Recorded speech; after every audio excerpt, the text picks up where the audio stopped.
नेहमी निसर्गाची भेट घ्यायला कुठे कुठे जाता, तर त्याच्या पाठीमागचं कारण नाही?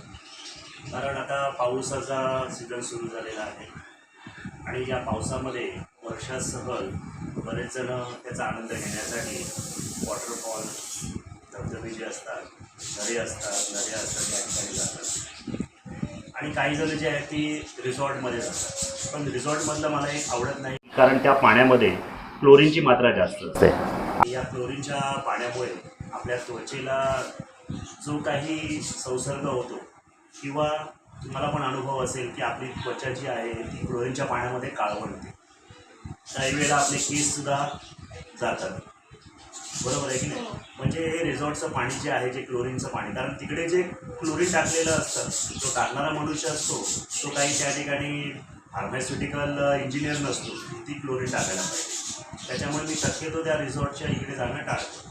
आणि हे जे नॅशनल धबधबे असतात त्याच्यामधून आपल्याला काय मिळतं, तर जे पावसाचं पाणी जमिनीवर जेव्हा पडतं आणि या वॉटरफॉलच्या माध्यमातून किंवा धबधब्याच्या माध्यमातून जेव्हा आपल्याकडे येत असतं, तेव्हा ते असंख्य दगडातून, कपारीतून येतं, छोटे मोठे दगडातून येत असतं. त्यामुळे या दगडामधले जे मिनरल्स आहेत, जे आपल्याला गोळ्यांसाठी आपण जे खातो, गोळ्या वगैरे ॲलोपॅथिकच्या, त्यांच्यापेक्षा ते मिनरल्स खूप पॉवरफुल असतात. शिवाय ते पाणी हे झाडाझुडपामधून येत असतं, गवतामधून येत असतं, पण त्याच्यामधला जो रस आहे, अर्क आहे, तो सुद्धा त्या पाण्यामध्ये मिक्सअप होतो आणि आपल्या अंगाला स्पर्श करतो, त्वचेला स्पर्श करतो. या धबधब्याच्या पाण्यामध्ये आंघोळ केल्यानंतर आपल्या त्वचेला जी छिद्र असतात, त्या छिद्रामधून ते सगळे जे मिनरल्स असतात ते आपल्या शरीराला मिळत असतात आणि आपण ताजेतवाने होत असतो.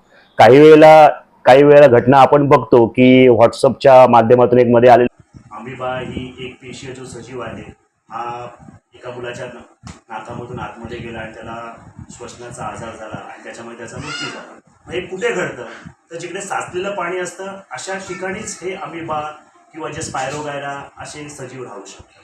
बाकीच्या ठिकाणी बॅक्टेरियावर राहू शकतात. आणि माझ्या मते काल गुरुपौर्णिमा होती आणि या गुरुपौर्णिमेच्या औचित्य साधून बरेच जण देवळामध्ये, मंदिरात, मठामध्ये जातात आणि मी निसर्गाच्या सानिध्यात जातो.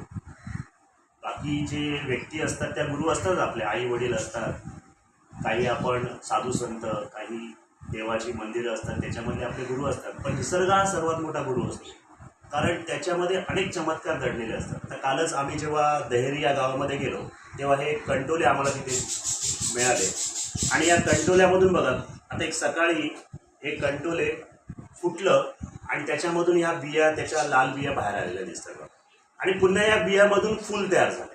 म्हणजे बघा निसर्गाची किमया कशी आहे की पहिलं फळ आहे, नंतर ते फळ फुटलं, त्याचं बीमध्ये रूपांतर झालं, त्या बीला लगेच फूल आलं.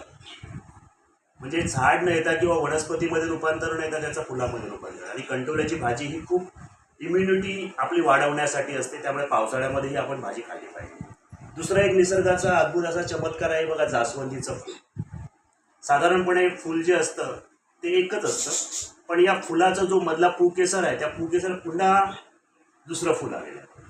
म्हणजे ही डबल फुलं आली. जशी जुळी मुलं होतात त्याप्रमाणे हे जुळं फूल किंवा जुळं फूल आपण म्हणतो तशा प्रकारचं आहे.